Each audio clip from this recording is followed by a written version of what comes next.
Every game says it's a masterpiece, but let's be real, most of them are lying.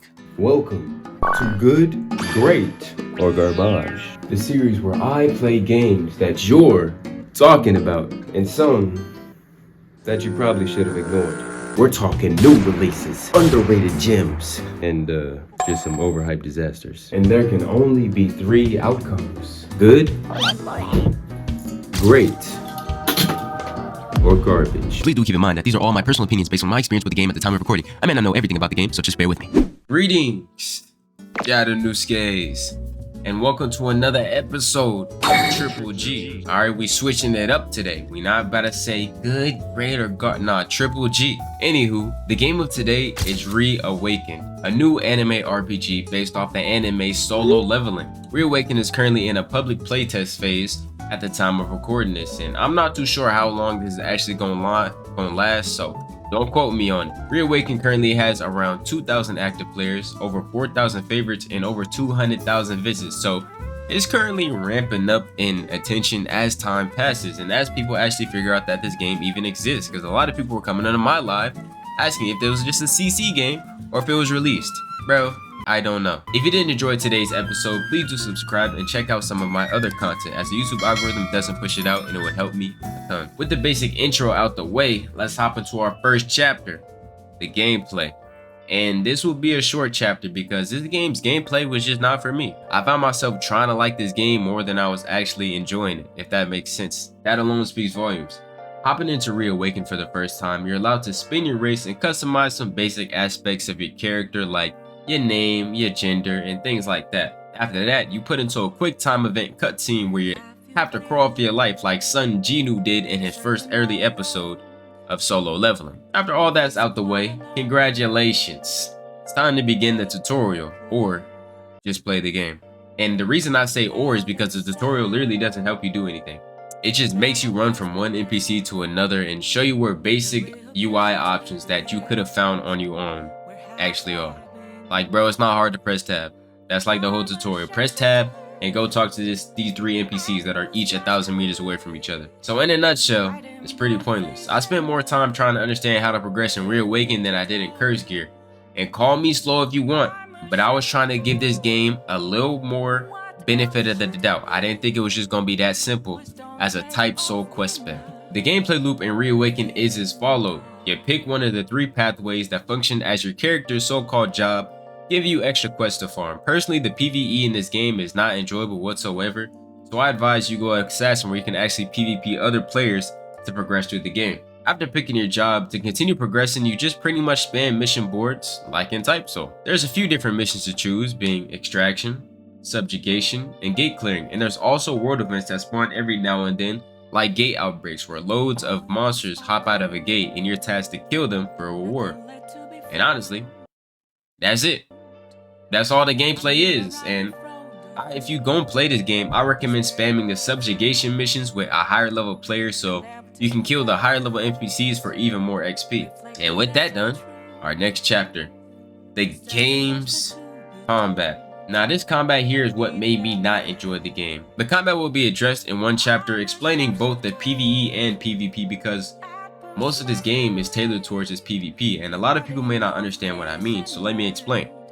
Reawaken is a PvP PvE combat system, meaning the PvE uses PvP mechanics, and a few good examples of this for those that are still confused are games like Bizarre Lineage, AUT, and Deepwoken, which use PvP aspects to enhance your PvE gameplay, if that makes sense. The main problem with Reawaken is its PvP. So if your game's PvP is a problem, and the game's PvE is based off the PvP, it's not a good look. I know the game is in a public stress test right now, so I won't sit here and bash the game for all its flaws, but I will constructively criticize it from my experience on the game. I feel the main problem is the parry mechanic as a whole. It was honestly pretty annoying not to be able to parry until my character's M1 swing animation was fully finished. It's like I had to wait for the whole M1 to go to parry. No, in my opinion, the parry should be able to be used at least midway through the animation, or be able to cancel the animation halfway. And this game needs a block button. There's no block button. There's no way to block. You just gotta take stuff to the chin if you miss your parry. The PvE combat in this game feels like it should be a skill spam PvE where you use character skills and abilities to kill NPCs quickly or in large groups, but that's just not the case. And I might be wrong. There might be some overpowered skills that exist in the game that I just don't know about or something like that. But from early game, you just got your basic class skills and they suck for PvE. Like, they're cool, but it doesn't feel like how they should feel in PvE wise, if that even makes sense. Having no block button and no way to parry midway through a missed swing is just dang near torture. It felt like I was supposed to be playing a Souls game or something at times, because I literally have to wait for the NPC to do its attack before even thinking about reacting. I know I won't have the time to block or parry if I just kept swinging. The parry system and a lack of a block button was just not enjoyable for me, and it made me really not like the progression at times. The game's PvP is pretty much the exact same. The parry and the lack of a block button just don't make the game fluid defensively. It's like they focus more on offense than they did on defense. And I'll keep this short because that's really just the main problem the combat has. Other than the lack of a parry and a block button, I thought the skills were pretty cool and they do flow together pretty well, along with the air variations and crit variations that you have on your weapon. And I hope I was able to make that chapter easy for everyone to understand without sounding like I'm blindly bashing the game, because that is not what I want to do. But with that out the way, let's hop into our final closing chapter for this video: the game's flaws, or me just nitpicking. The game has tons of bugs, from NPCs literally not fighting you back to NPCs getting stuck on the environment during extraction quests. And these are all fixable issues, so when it comes to smaller issues like this, I'm just gonna leave that to y'all to point out in the comments down below. Something I didn't like is just how the UI looks in this game, and I understand.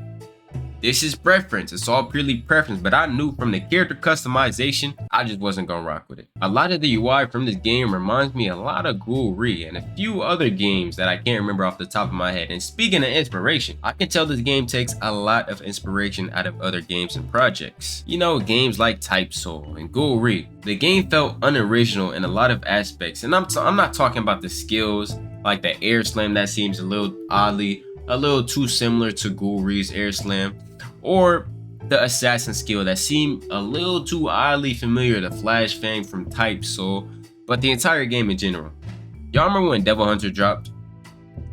It felt like a reskinned version of Type Soul as a Chainsaw Man game, and so did Ghoul-Re. Ghoul-Re felt like a reskinned version of Type Soul just as a Tokyo Ghoul game with some extra effects. And now we got Reawakened, which feels like if Type Soul and Ghoul-Re had a child and gave it a solo leveling t-shirt and call it a solo leveling game. And again, this isn't the standard of the game. I'm just trying to make a point with the comparison. I wish I had more positive takes for Reawakened because the game has potential for where it's at, but I'm just not a fan of this new genre of parry-based combat games that all feel dang near the same. So I can't say I did enjoy my experience, but it wasn't a bad game. With that, let me know if there's anything I missed down in the comments down below, and if there's any devs or content creator managers, DM me on Discord at atsuya__. With that, please leave a like and subscribe, and I hope to catch y'all in the next one. Peace. And also, this little bump on my lip, I busted my lip earlier. This is not a disease.